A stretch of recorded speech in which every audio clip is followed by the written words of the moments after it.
Itu memang masalah yang hampir semua mu'alaf alami ya.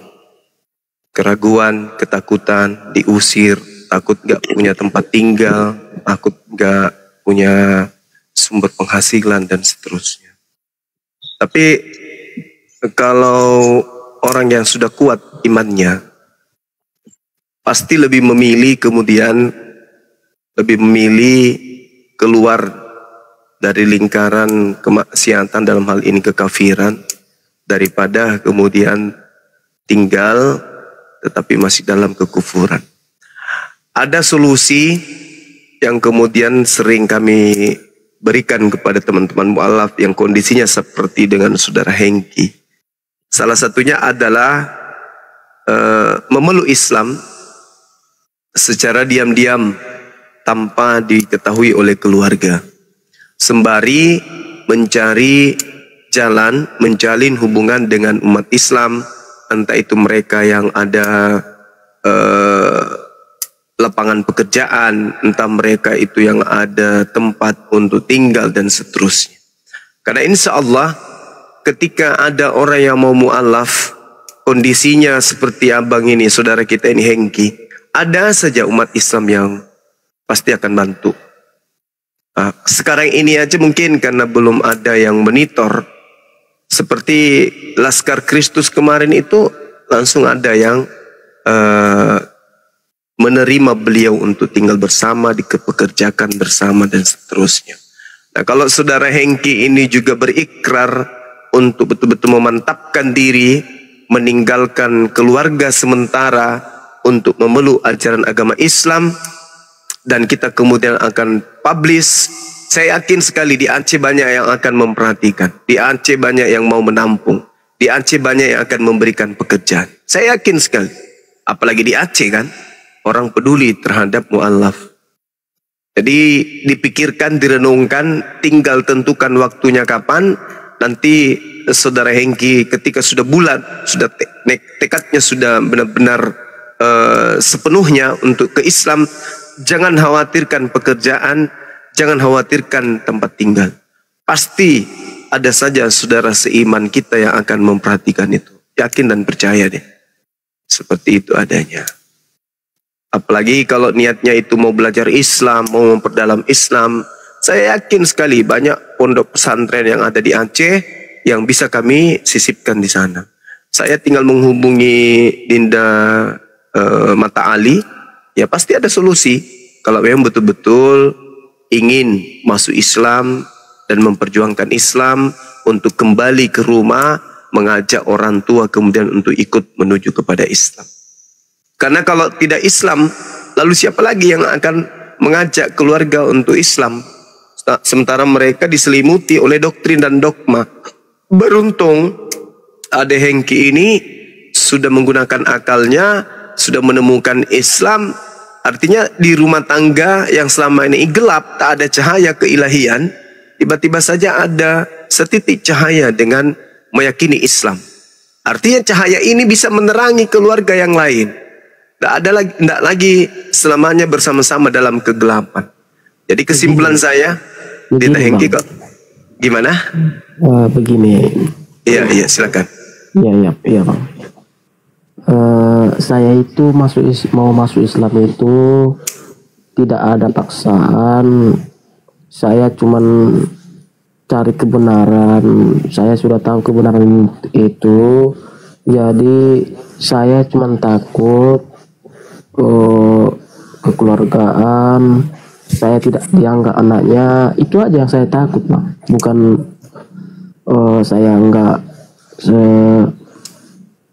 saya takut Allah, bukan masalah itu bang. Itu aja bang. Iya, saya paham. Kalau di dalam Al-Quran itu kita umat Islam ini didata surah Luqman ayat 14, Allah Subhanahu wa taala kemudian menjelaskan bahwa memang kita harus taat kepada kedua orang tua. Al-Quran mengajarkan itu. A'udzubillahi minasyaitonirrajim. Wa wassaynal insan biwalidayhi hamalathu ummuhu wahnan ala wahnin wa fisaluhu fi amain anishkurli wali walidaika ilayal sir. Jadi kata Allah, kami perintahkan kepada manusia, bukan hanya Islam tapi seluruh manusia, agar berbuat baik kepada kedua orang tuanya. Ibunya telah mengandungnya dalam keadaan lemah yang bertambah-tambah dan menyapihnya dalam usia 2 tahun. Bersyukurlah kepada aku dan kepada kedua orang tuamu, hanya kepada aku engkau kembali. Wa in jahadaka ala an tusyrika bi ma laysa laka bihi ilmi wala tuti'uhuma wasahibuhuma fid dunya ma'rufan. Dan jika kedua orang tuamu memaksamu untuk mempersekutukan aku, murtad, dengan sesuatu yang engkau tidak mempunyai ilmu tentang itu, maka janganlah engkau mentaati keduanya dan bergaullah dengan mereka. Berbuatlah kepada mereka keduanya di dunia dengan pergaulan yang baik. Ini Al-Quran. Jadi meskipun kita itu beda keyakinan, orang tua benci kepada kita, lalu orang tua mengutuk kita, kutukannya itu tidak berlaku. Kutukannya dia tidak berlaku, meskipun dia orang tua. Karena kita beda keyakinan. Orang kafir siapapun dia, meskipun orang tua kandung kita mengutuk kita, itu nggak berlaku kutukannya. Orang kafir tidak punya daya untuk mengutuk orang muslim, orang Islam. Tidak ada dayanya. Karena Allah menghentikan kemudian kutukan itu. Oleh karena itu jangan takut. Kalau hanya dimarahin, dibilang anak durhaka, jangan takut. Lebih baik durhaka kepada orang tua yang kufur, yang kafir, daripada durhaka kepada pencipta langit dan bumi. Kalau durhaka kepada orang tua yang kufur, kata Allah, jangan kamu taat kepada mereka. Wa in jahadaka ala an tusyrika bi ma laysa laka bihi ilmu. Jangan kamu taat kepada mereka ketika mereka mengajak kamu murtad. Artinya, jangan kau ikuti taat murtadnya, tapi untuk taat berbakti kepadanya sebagai orang tua wajib. Harus kamu perlakukan. Fala tuti'uhuma wasahibuhuma fid dunya ma'rufan. Harus tetap engkau berbuat baik kepada kedua orang tuamu meskipun mereka kafir. Harus, wajib. Cium kakinya wajib, cium tangannya wajib, cium keningnya wajib, mendekapnya, memeluknya, menciuminya, menafkahinya wajib. Nah, kecuali ada satu yang tidak bisa, yaitu ketika mengajak kita murtad, mengajak kita kemudian menjadi kafir. Itu enggak, tapi yang lainnya, misalnya nih, anakku Hengki, ayolah kembali ke Kristen. Peluk, jangan ma, aku nggak bisa. Aku nggak bisa kemudian menyembah selain daripada Tuhan pencipta langit dan bumi. Kalau dia marah, tinggalkan. Nanti setelah tidak marah lagi, bawakan buah-buahan. Mama, anakmu datang ma. Kasih kayak gitu lagi. Dia marah, kita diusir pergi. Habis itu tenang-tenang datang lagi. Itu perintah Al-Quran. Itu perintah Quran. Tapi kita harus senantiasa berbakti kepada kedua orang tua. Berbuat baik kepada mereka di dunia ini wajib, perintah Allah. Al-Quran surah Luqman ayat 14 sampai ayat 15. Itu wajib. Sehingga kalau kita takut dikutuk, jangan takut. Kutukannya nggak berlaku karena kita muslim, dia kufur.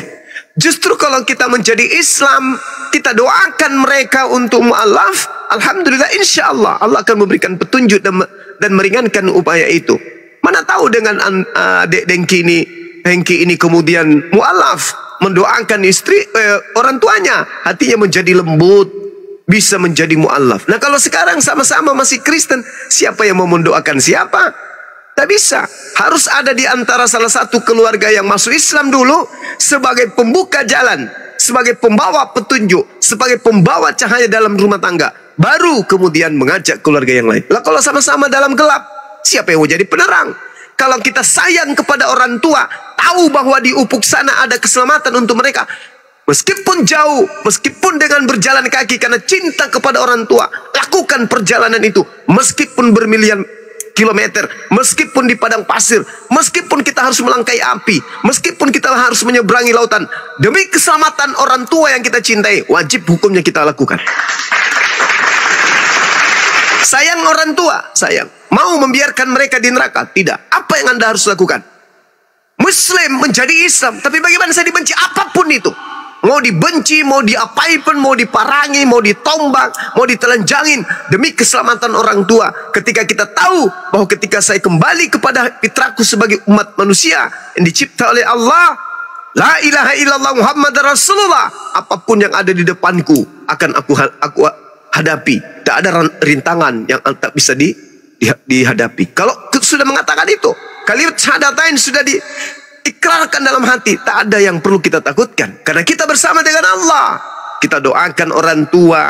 Jangan takut kepada kematian, jangan takut kepada hidup ini. Jangan takut kepada siapa? Takut kepada orang tua, jangan. Kalau sayang orang tua, justru harus mu'alaf. Lalu katakan, atau cari cara bagaimana menyampaikan kepada dia. Atau tulis surat, ayah, ibu, mohon maaf, aku harus pergi karena aku sudah muslim. Lihat responnya. Ada nomor HP kan? Pulang kau anak dajjal, pulang kau anak setan, kubunuh kau, dan seterusnya, seterusnya. Silakan, itu pasti. Tapi dengan kita berislam, kita balas WA-WA mereka dengan ucapan-ucapan yang penuh dengan hikmah.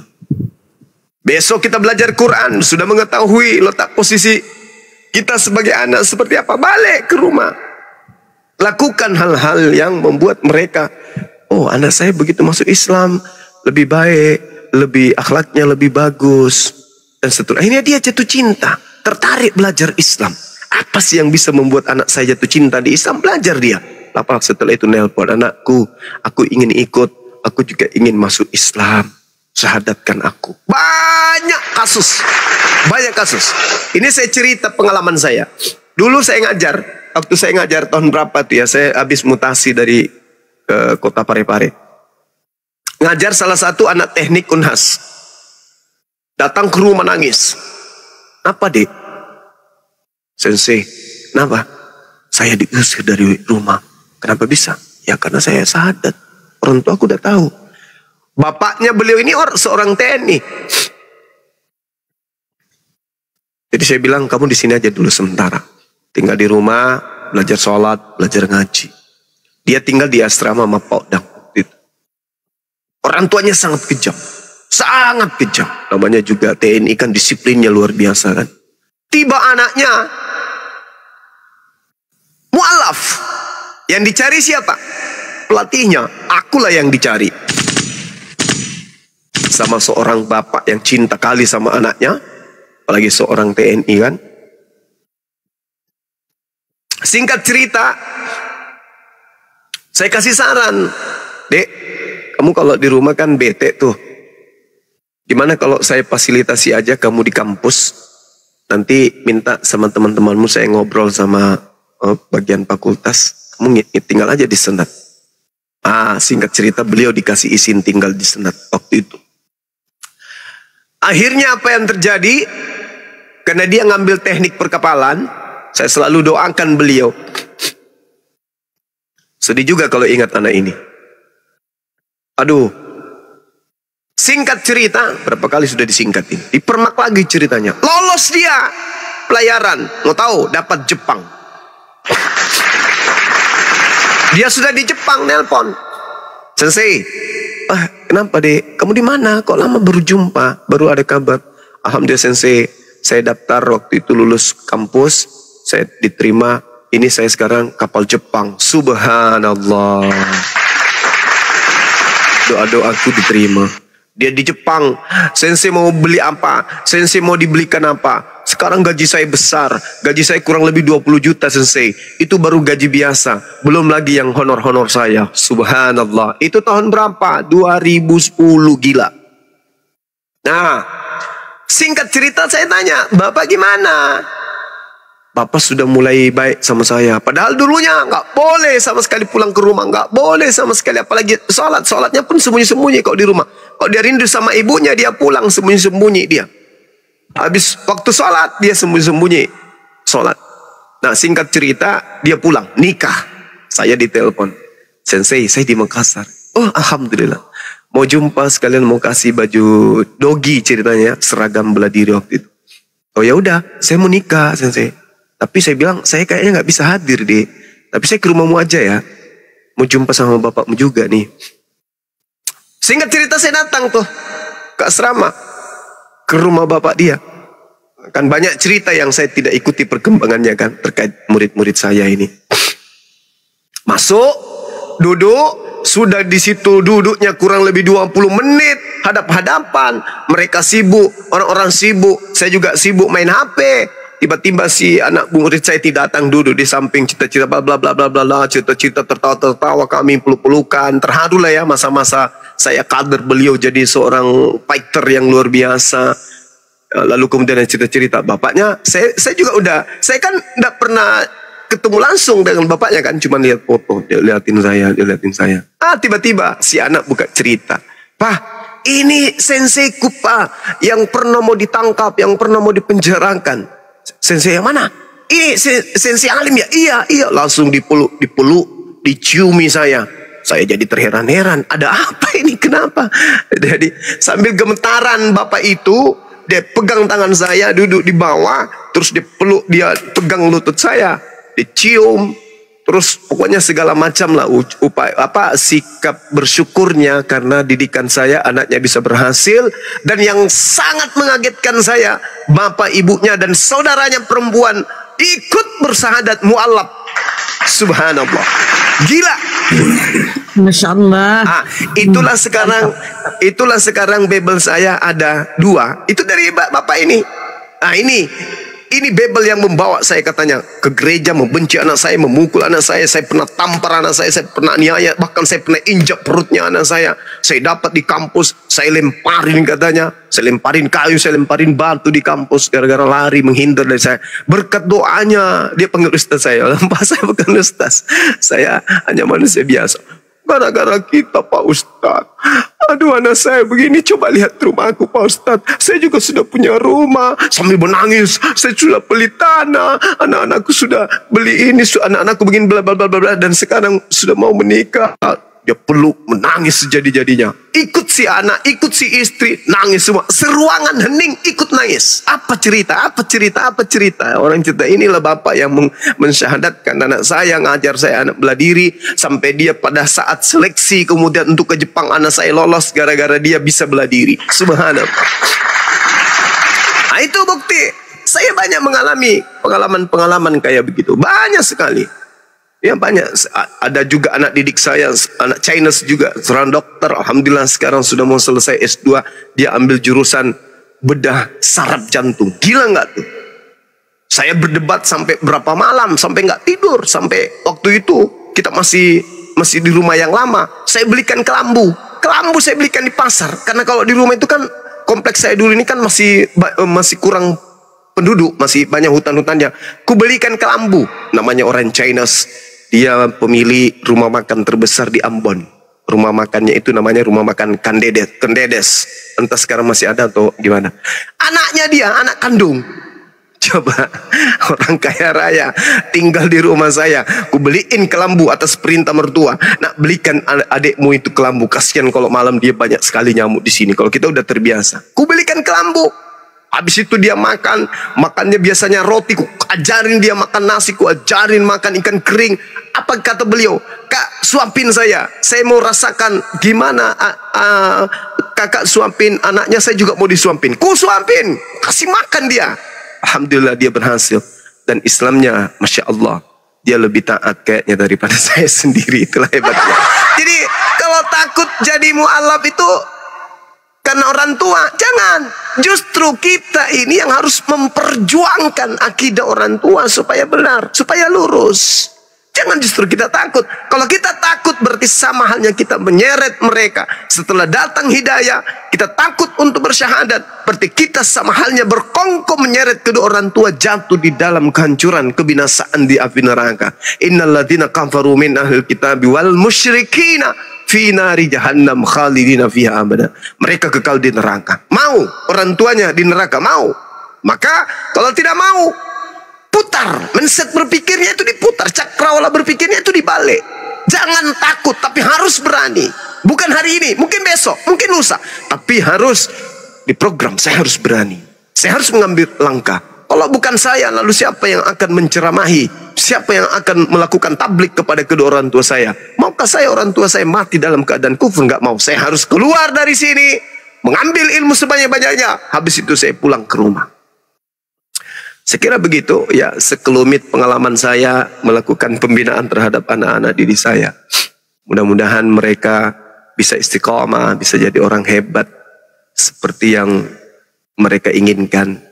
Begitu juga yang kita syahadatkan online di TikTok ini. Mudah-mudahan Allah memberikan sikap istiqomah kepada mereka, kelapangan rezeki, kelapangan kesehatan, dimudahkan urusannya, makin cinta kepada Islam, dan diberikan keturunan yang soleh dan soleha, menjadi penghafal Quran dan menjadi tokoh bangsa dan agama. Amin ya rabbal alamin. Amin ya rabbal Saya kira alamin. begitu dari saya. Silakan. Sedikit lagi kita mau Jumatan. Lanjut. Nggak bersin kan saya? Pas giliran buka lagi video-video tadi, bersin lagi saya pasti. Tengoklah. Ha. Bang semua alergi dengan yang kayak gitu-gitu. Gatal hidung. Silakan Hengki. Silakan Bang Gimana? Hengki. Silakan Bang Hengki. Begini Bang, saya mau bersyahadat di roomnya Hesti. Ya, Masya Allah. Silakan, silakan. Kapan aja silakan. Iya. Cuma saya ada nggak waktu saya ini untuk berpikir dulu. Saya pasti syahadat tapi harus di roomnya Hesti gitu. Iya, silakan. Nggak apa-apa. Lebih bagus lagi. Nggak masalah. Di sana adik saya mengenal kebenaran, maka di sana berikrar syahadat. Silakan. Iya Pak. Tapi sekarang saya belum syahadat. Itu dulu dan Iya. saya Pak. Iya, nggak apa-apa. Dirancang. Pokoknya saya ini tidak main-main mau masuk Islam. Iya. Saya ini serius. Assalamualaikum Bang Zuma. Assalamualaikum. Waalaikumsalam. Sebentar Pak Devi. Silakan lanjut Bang Hengki. Saya ini tidak main-main mau masuk Islam. Saya ini serius. Cuman saya sekarang belum syahadat, itu aja dulu yang saya katakan Bang. Ya, yang penting hati sudah Islam, hati sudah mengakui Allah, hati sudah mengakui Nabi Muhammad. Silakan. Jangan lagi ke gereja, jangan lagi makan babi, ya. Iya Bang ya. Saya sudah menghindar dari makanan babi. Saya sudah menghindar dari kegerejaan, dari kekristenan. Alhamdulillah. Itu ada sesuatu kemajuan yang sangat luar biasa. Iya, Sudah iya, sunnah? Belum? Belum Pak, belum. Nanti dari saya biaya sunatnya, nggak usah khawatir, ya. Oke Bang, oke. Ya, Masya Allah. Cuman saya sekarang belum syahadat, itu aja lah dulu Bang ya. Ya, Semoga kita sehat Amin, disertai amin. oleh Allah, dan Ya. kita dimanapun kita berada dimudahkan rezeki kita, itu aja Bang. amin, amin. Iya, Bang, amin. ya. Iya. Pokoknya Yang nanti penting saya- sekarang, Pokoknya nanti syahadat di roomnya Hesti, karena dialah yang memberikan kebenaran itu kepada saya. iya. Saya dukung. Yang pasti, adik Hengki tidak lagi menyembah sembahan yang punya bulu. Ya, Iya, jangan. itu udah pasti Bang, itu udah pasti. Saya ini nggak main-main, kan udah saya bilang Bang. Saya ini nggak main-main, saya ini benar-benar mau masuk Muslim. Saya 100% mau masuk Islam, itu aja Bang. Tapi saya belum bersyahadat sekarang, itu aja Bang ya Bang. Iya, nggak apa-apa. Yang penting di hati sudah bersyahadat di hati. Tidak ada Iya, Tuhan iya. selain Allah, dan Nabi Muhammad adalah utusan Allah. Ya, Iya, Bang, jangan iya, makan iya. babi, jangan ke gereja, jangan menyembah Tuhan berbulu. Ya, Saya udah 1 bulan saya nggak pernah ke gereja, nggak makan babi, Ya, nggak usah. daging. Ya, nggak Jadi usah. saya mengikuti ajaran-ajaran Islam Bang. Alhamdulillahirabbil alamin. Ya sudah, nanti Tapi besok saya atau belum lusa. syahadat. Maksudnya Iya, nggak saya, apa-apa. tapi saya belum syahadat, itu aja Bang ya. Iya. Ya. Oke. Ya, silakan rehat dulu. Mungkin dari teman-teman yang lain ada yang ingin disampaikan. Halo, Assalamualaikum Bang Zuma. Waalaikumsalam, Bang Devi. Apa kabar, Bang? Gini, saya mau bertanya. Saya sudah mualaf berapa Perempuan. tahun ya? Mu'alaf. Saya udah mualaf 8 tahun, tapi nggak bisa dibuat. Alhamdulillah, Bang Depi luar biasa. Ya, gimana? Tapi saya pingin kali dapat pencerahan dari Bang Zuma juga. Soalnya sekarang saat ini saya lagi dilema keadaan di mana saya harus bertahan di Islam lagi kah, atau saya kembali lagi ke Kristen, karena keluarga yang membuat saya ini menyokong saya untuk kembali ke Kristen gitu. Karena kalau di Islam mereka merasa kalau saya itu tidak ada yang membimbing, hidup saya seperti ini aja gitu. Saya juga mikir gitu, saya sudah banyak mempelajari Bang Zuma tentang ilmu Islam, baik dari perjalanan Nabi Muhammad sampai detik ini saya masih mempelajari, dan sangat banyak sekali perbedaan-perbedaan antara Islam dan Kristen gitu kan. Jadi saya ingin sekali penjelasan dari Bang Zuma supaya benar-benar saya bisa menetapkan hati saya mentok di Islam, karena jujur aja Bang Zuma, saat ini saya benar-benar dalam keadaan, mungkin keadaan saya sangat benar-benar parah, nggak bisa saya jelaskan di sini. Tapi saya berharap Bang Zuma bisa kasih pencerahan ke saya, karena saya sudah memiliki anak. Saya tidak bisa membuat anak saya itu menjadi Islam kah atau Kristen kah, atau menjadi ibu Islam kah atau ibu Kristen kah. Saya belum bisa menetapkan itu sampai detik ini. Padahal saya sudah 8 tahun di mualaf, tapi saya nggak ngerti juga, belum ada yang sampai detik ini membimbing saya, yang benar-benar membimbing saya. Iya. Suaminya Islam. Islam. Terus kemarin syahadat di mana? Di Masjid Raya Kota Medan, Sumatera Utara, Bang Zuma, bersama imam saya lupa. Waktu itu ada banyak sekali yang saya di tengah-tengah, imam di Masjid Raya itu saya di tengah-tengah, dan mereka mengucap la ilaha illallah, terus saya disuruh mengucapkan kalimat doa syahadat dengan cara itu tidak ada paksaan gitu.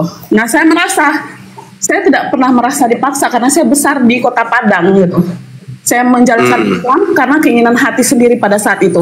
Tapi semakin kesini menjalani hidup gitu ya Bang Zuma, semakin dijalani hidup ini kok semakin beratnya, ujiannya kok berat di Islam gitu dibandingkan waktu saya di Kristen gitu. Jadi saya merasa loh, kok jadi seperti ini hidup saya gitu, kok terombang ambing gitu. Mbak saya ke Kristen, saya udah diginiin sama keluarga, saya di Muslim pun saya bingung, nggak tahu arah gitu loh Bang Zuma. Saya nggak tahu arah saat ini. Jujur saya juga bingung mau mengajarkan anak saya seperti apa. Justru saya nggak tahu, karena dengar teman-teman, bahkan suami bilang coba dengerin ilmu Bang Zuma, katanya kan, coba dengarkan Bang Zuma, itu boleh tes tentang keagamaannya kalau nggak mau mendengarkan saya, kata suami. Oh ya udah gitu. Karena bukannya nggak mau dengarkan suami Bang Zuma, ingin mendengarkan dia, cuman waktu sholat itu dibisikin sama suami juga. Dibilang suami, kenapa setiap sholat selalu yang diingat Yesus gitu? Ya saya nggak tahu gitu loh. Saya nggak tahu. Saya saat ini antara Yesus sama Nabi Muhammad, bahkan Allah gitu. Saya nggak tahu, Mbak, kulit sama daging saya nggak bisa saya pisahkan gitu. Saya mungkin dari kecil diajarkan Kristen, tiba di Islam, saya menerima Islam di hati saya, Bang Zuma. Tapi saya belum bisa memantapkan hati saya selama 8 tahun loh, Bang Zuma. 8 tahun menantikan ini gitu. Baik. Jadi Islam itu datang dulu pertama kali 13 tahun itu pendalaman akidah, pendalaman tauhid, mengenal Allah. Sementara kebanyakan sekarang ini orang menjadi mu'alaf belum mengenali Allah. Hanya mereka diajarin sholat, puasa, sholat, puasa, sholat, puasa. Mereka bingung, sebenarnya apa ini? Ritual kayak begini ini apa? Kok nggak nyampe ke hati? Itu disebabkan karena tidak mengenal Allah. Ilmu tauhidnya lemah. Syariatnya ada, tapi tauhidnya kurang. Itu. Sedangkan Al-Quran mengatakan, ahasiban nasu ayyutraku ayyakulu amanna wahum la yuftanun. Apakah manusia mengira bahwa mereka akan dibiarkan hanya dengan mengatakan kami telah berislam, kami telah beriman? Tidak, kata Allah.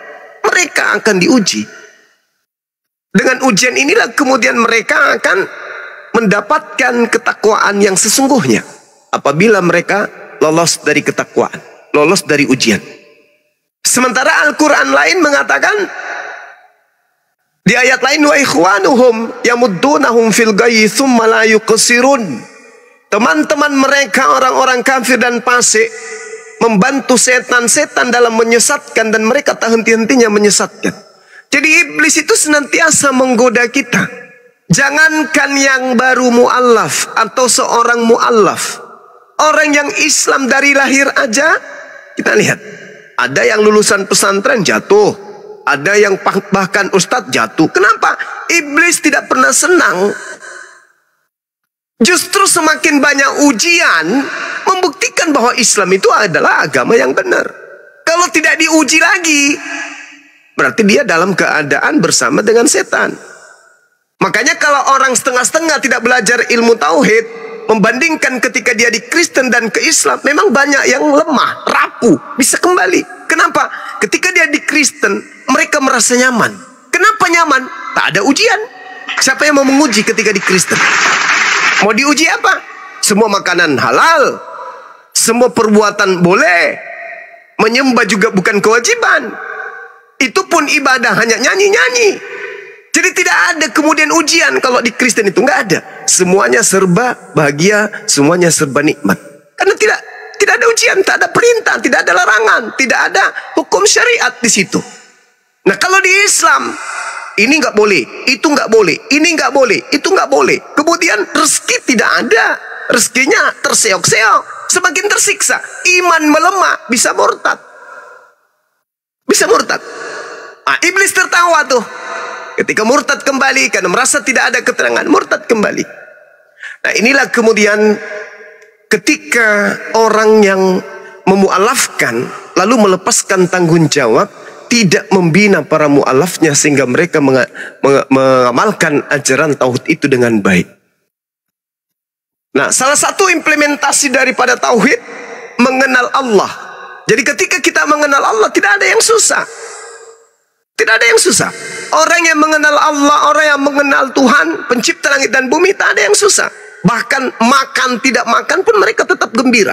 Kenapa? Karena mereka bersama dengan pencipta.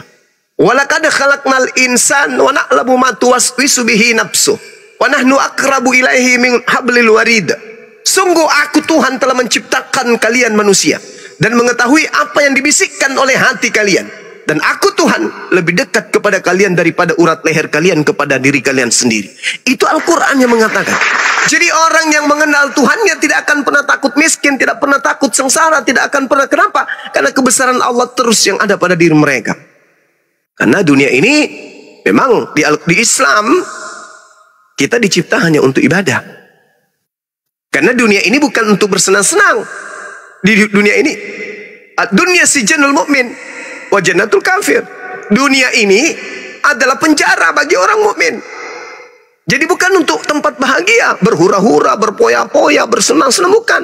Dunia bagi orang Islam adalah penjara dan surga bagi orang kafir. Kenapa dunia ini surga bagi orang kafir? Karena surga mereka hanya di dunia ini, setelah itu neraka. Mereka kekal. Jadi diberikan kenikmatan hanya di dunia. Setelahnya mereka akan di neraka kekal. Nah, jadi saudaraku, saudariku, hidup sebagai Islam itu adalah jihad, perjuangan. Karena banyak yang kita hadapi, ujian harta, ujian kesehatan, ujian dari keluarga, ujian sosial, dan seterusnya. Itu banyak. Itulah bukti cinta Allah kepada kita kalau kita sering diuji. Kalau ada orang yang tidak diuji, itu bahaya. Tanda-tanda tuh. Seperti orang Kristen, mohon maaf, mereka tidak diuji lagi. Kalau mereka mendapat musibah, itu adalah siksaan bagi mereka. Tapi kalau umat Islam dapat musibah, itu adalah ujian bagi umat Islam. Dunia sijanul, itu adalah kaidah. Dunia ini adalah penjara bagi kita umat Islam dan surga bagi orang-orang kafir. Jadi kalau kita menuntut untuk bisa bahagia karena harta, menuntut bahagia karena rezeki, itu tidak, karena Tuhan tidak melihat dari itu.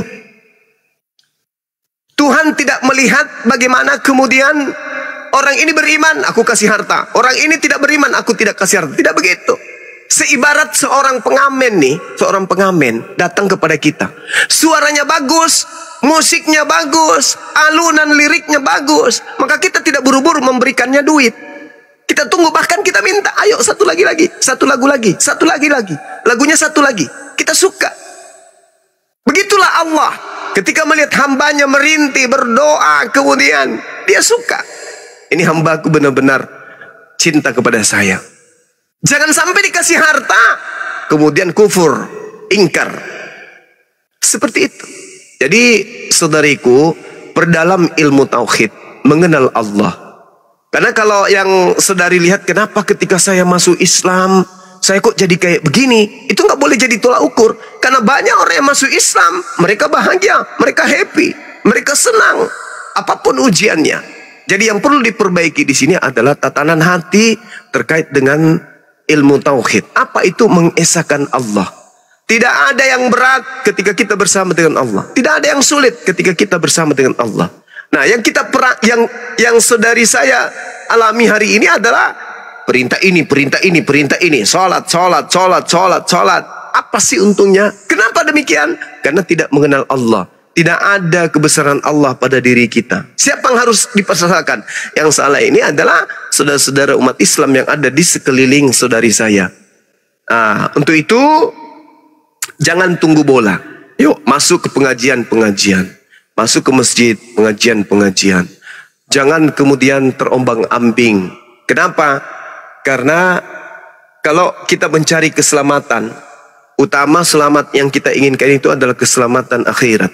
Percuma kita main banyak harta di bumi, banyak kesenangan di bumi, tapi masuk mati neraka. Ingat, kehidupan kita di bumi ini paling santer 100 tahun, 90 tahun, 80 tahun. Setelah itu kita kemana? Di dunia ini kita merasa sengsara. Kenapa? Karena roh kita ini masih terikat oleh keinginan-keinginan. Roh kita terpenjara oleh jasad, sehingga kita memiliki kehendak bebas. Kita protes. Kenapa begini? Kenapa begitu? Kita protes. Ya Rabb, kenapa begini? Jika engkau betul ada, jika engkau benar ada, jika engkau benar kuasa, kenapa kau biarkan aku susah? Itu protes. Kenapa kita bisa melakukan itu? Karena roh kita ini masih terbungkus oleh kedagingan. Tapi begitu ajal menjemput, detik-detik roh keluar dari jasad, roh tidak bisa ngapa-ngapain. Roh tunduk kepada keputusan Tuhan. Roh, kau sudah keluar dari jasadmu. Sekarang lu mau apa sekarang? Kau masih mau kejar harta? Kau masih mau kejar kedudukan? Kau masih mau kejar sosial supaya kau itu dianggap orang hebat? Sekarang kejarlah. Roh tidak bisa ngapa-ngapain. Tidak ada lagi hakikat, tidak ada lagi kehendak di sana. Tidak lagi berpikir, tidak ada lagi kehendak mau ini, mau itu, nggak ada lagi. Yang ada, roh tunduk kepada keputusan Tuhan berdasarkan apa yang kita perbuat ketika kita hidup di dunia. Lu roh, dulu kau hebat, ketika kau di bumi, kau sombong, kau mengatakan ini, kau mengatakan itu. Nah sekarang lu bisa apa? Jasadmu sudah dimakan tanah, tinggal kau sendiri di sini. Kau mau apa? Sekarang saya yang akan memerintah apapun terhadap dirimu. Kamu tidak punya lagi kehendak bebas. Kalau sekarang kita sebagai manusia, kita bisa memilih. Kita mau ke Medan atau kita mau ke Padang. Kita bisa memilih. Tapi ketika kita sudah bentur roh, sudah meninggal, roh kita tidak bisa memilih. Roh kita hanya berhadapan dengan Allah, tunduk berserah diri kepada keputusan Allah. Keputusannya, apabila kita taat ketika kita hidup di dunia, maka roh kita akan selamat. Tapi ketika kita di dunia, jasad kita yang berkuasa terhadap roh, jasadnya tunduk setunduk-tunduknya kepada keinginan biologis kita. Mau ini, mau itu, mau ini, mau itu. Roh kita tidak kita perhatikan. Begitu lepas kemudian ternyata jasad hanya kembali ke tanah. Roh berhadapan dengan Allah. Apa yang bisa kita lakukan? Kita nggak bisa memilih. Kalau sekarang kan bisa, mau ke Kristen, mau ke Islam, mau ke Islam, mau ke Kristen, bisa, karena masih terbungkus jasad biologis. Tapi ketika roh sudah keluar, yang ada hanya tunduk kepada sang pemilik roh. Kita nggak bisa memilih. Kita hanya diperlakukan sebagaimana kita kemudian berperilaku ketika kita hidup. Kalau akal kita tidak fungsikan, maka roh tinggal tunduk perintah. Bayangkan saja nih, bayangkan. Kalau jasad dengan roh sudah terpisah, jangankan masalah duniawi, Nama kita yang disandingkan, yang disandangkan ke kita saja sudah jijik kepada kita. Nama kita Devi. Begitu kita sudah meninggal, kata Devi sudah tidak mau lagi dilengketkan ke kita. Sampai-sampai orang ketika datang melayat, apa kata orang?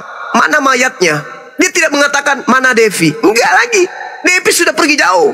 Jijik sama kita. Mana Devi? Oh enggak. Orang datang. Mana mayatnya? Sini kita mandikan sekarang mayatnya. Di mana kuburnya? Tidak lagi mengatakan mana Devi. Mari kita mandikan Devi. Enggak. Nama saja udah jijik. Apalagi hal duniawi.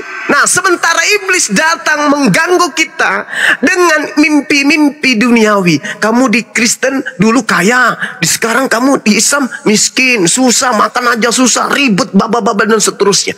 Itu kenapa? Karena kita masih memiliki senjata iblis pada diri kita. Tapi kalau kita terperdaya kemudian dengan tipu daya iblis, mati dalam keadaan seperti itu, kita akan tersiksa. Pasti tersiksa. Karena roh tidak lagi punya alasan. Mau cari alasan ini. Oh tidak Tuhan, saya mau begini. Oh enggak lagi, udah selesai. Roh tidak bisa memiliki keputusan. Tidak seperti sekarang. Kita masih bisa memilih keputusan. Mau Islam, mau Kristen, kita masih bisa. Tapi ketika sudah roh saja, tidak ada lagi. Kita hanya berurusan dengan alam setelahnya. Tidak ada lagi urusan dengan alam dunia. Istri, suami, anak, harta kita tinggal. Yang ada di hadapan kita adalah urusan kita kepada akhirat. Apa yang telah kita lakukan di dunia, itu yang akan kita pertanggungjawabkan dan kita dapatkan setelahnya. Tak ada lagi urusan, tunggu ya, saya dulu mikir ya, tunggu. Enggak ada lagi pokoknya. Lepas ruh dari jasad, urusan kita adalah tunduk kepada keputusan Allah. Apa yang pernah kau lakukan ketika di bumi, wahai si fulan, ini yang akan kau dapatkan. Enggak ada lagi, gini loh Rab, gini loh Tuhan. Enggak ada cerita, enggak ada. Enggak ada, tunduk kepada keputusan Tuhan. Karena kita tidak lagi memiliki kehendak bebas. Nah, ini yang perlu dipahami. Apakah kita akan hidup 500 tahun ke depan? Tidak. Kita akan pergi. Dan setelah itu, apakah orang-orang akan peduli dengan kita? Enggak. Sehari kita di alam barzah, di alam maut, mana orang tua kita? Mana harta kita? Mana anak-anak kita? Mana orang-orang yang karena dia kita murtad? Mana mereka? Membantukah mereka? Menolongkah kita? Tidak sama sekali. Yang bisa menolong kita adalah diri kita sendiri. Makanya Islam itu harus bertauhid. Harus bertauhid. Setiap tindakan kita harus karena Allah. Harus membesarkan Allah dalam diri kita. Jangan membesarkan duniawi. Jangan memilih agama karena harta. Jangan memilih agama karena kesenangan duniawi. Jangan. Tapi saya nggak mendapatkan ketenangan di Islam, Bang Suma. Yes. Pasti. Karena kita belum mengenal Allah. Yang kita tahu Tuhan itu harus berjasad, datang ke bumi, mati untuk kita karena kasihnya. Karena kita masih teringat-ingat, terngiang-ngiang ajaran dulu. Tuhan itu tidak begitu. Andai saja Tuhan pencipta langit dan bumi melihat yang mana yang taat, itu yang diberi harta, maka agama di atas muka bumi ini cuma satu. Yang kaya saja yang benar agamanya. Kamu kenapa miskin? Pasti bukan Islam. Karena kalau di Islam pasti kaya. Karena Tuhannya Islam pasti memberikan kekayaan. Siapa yang masuk Islam pasti dikasih kekayaan. Tidak begitu. Allah tidak mengukur siapa dia. Karena Allah itu maha kasih. Mau Kristen, mau Hindu, mau Buddha, siapapun hambanya dikasih. Karena Allah maha pengasih. Bukan karena saya menyembah dia, saya yang dikasih. Anda tidak menyembah dia, Anda dimiskinkan. Tidak begitu. Jadi ketika orang Kristen masuk ke gereja meminta kepada Yesus, Yesus berikan saya harta, jadikan anakku sukses, luluskan dia jadi tentara. Lulus anak itu jadi tentara. Bukan Yesus yang mengabulkan. Yang mengabulkan adalah Tuhannya Yesus. Kenapa? Yesus tidak maha mendengar. Yang maha mendengar itu adalah Allah. Allah yang mendengarkan. Maka Allah mengabulkan doa itu. Meskipun dia Hindu, meskipun dia ateis sekalipun. Karena Allah memberikan apa? Allah memberikan clue. Wa qulil haqqu min rabbikum. Kebenaran semuanya telah kuturunkan ke bumi melalui Al-Quran. Siapa yang mau beriman silakan. Yang tidak mau beriman silakan. La ikraha fiddin. Tak ada paksaan. Tapi ingat, janjiku akan tetap berlaku. Apa janjiku? Barang siapa yang beriman dan beramal saleh, jannah. Tapi barang siapa yang kufur kepadaku, neraka. Hukuman tidak dilihat dari harta, tapi dilihat dari mana? Dari keyakinan kita